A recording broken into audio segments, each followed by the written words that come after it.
Hi, this is Cecilia from Tarot by Cecilia, and today is Wednesday, May 24th, 2023. The tarot card for today is Death, and this one comes to us from the Tarot of Mystical Moments by artist Catherine Wells Stein. You can find her, I'm going to say, both Facebook and Instagram under Catherine Wells Stein, and this deck is available through US Game Systems. We have been looking at some of these cards from this deck recently. It's a beautiful deck, and of course, if you've been with me for a while, you know the Death card is one of my favorites. I cannot tell you honestly if it's because I am a Scorpio or because I simply love the whole death, rebirth, and transformative process. I had noticed a couple of comments when the video came out, which shows the cards for the week being from Monday through Sunday, and sometimes I don't even take notice, but apparently 6 out of 7 are major arcana cards this week, with the one that is not being a very much sought after card. So I'm thinking this is all a good thing in the long run. Of course, when it comes to the whole death, rebirth, and subject of transformation, we never have to look any further than Pluto and to see what Pluto's doing.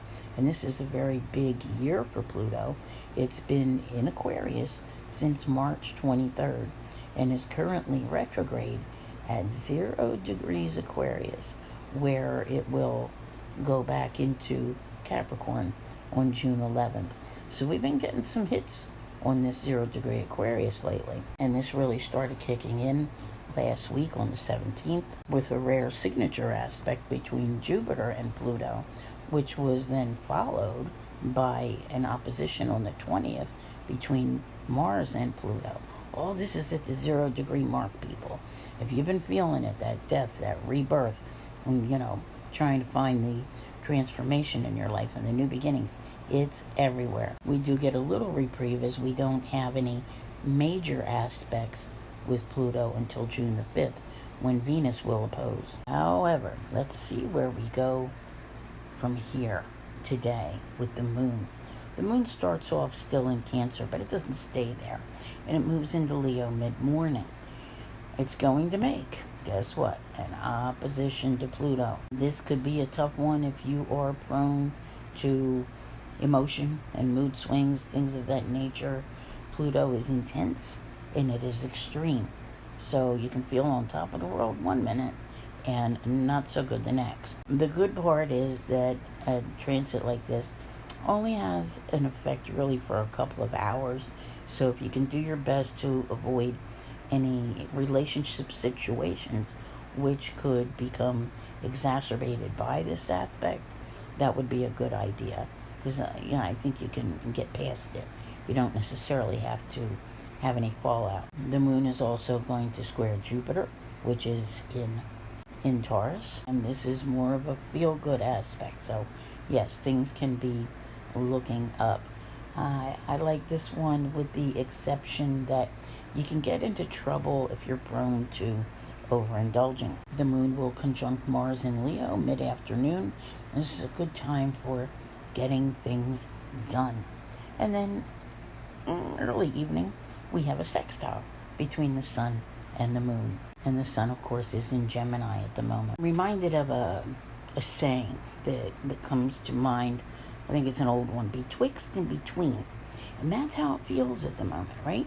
Because you've got the door you want to close and the door you want to open. And here you are, right? With this death card, wanting to close out a chapter. Probably was not a pleasant one, whether it cost you a lot of money or a lot of time or, too much emotion and drama, whatever was going on. It's wanting to close this one so that you can open the next. And it goes along with that old saying, when one door closes, another opens. It's not always immediate, but I feel like there's that both at the same time, wanting this one to open, wanting this one to close, and how to transform your life.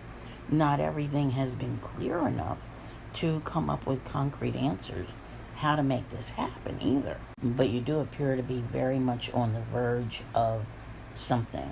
I do give a lot more information on the time frames and when you can expect things to actually happen and kick into high gear in my subscription tarot readings. Okay, they are much longer and they go into greater detail about what is going on. So you might want to give them a look over on my website. Now, I think I'm looking at these cards coming up, and yeah, we've got quite the week ahead. But I think it all brings a nice conclusion to the month of May. It's going to be interesting. I want to thank you all very much for being here. I'll see you here again tomorrow. And as always, have a great day.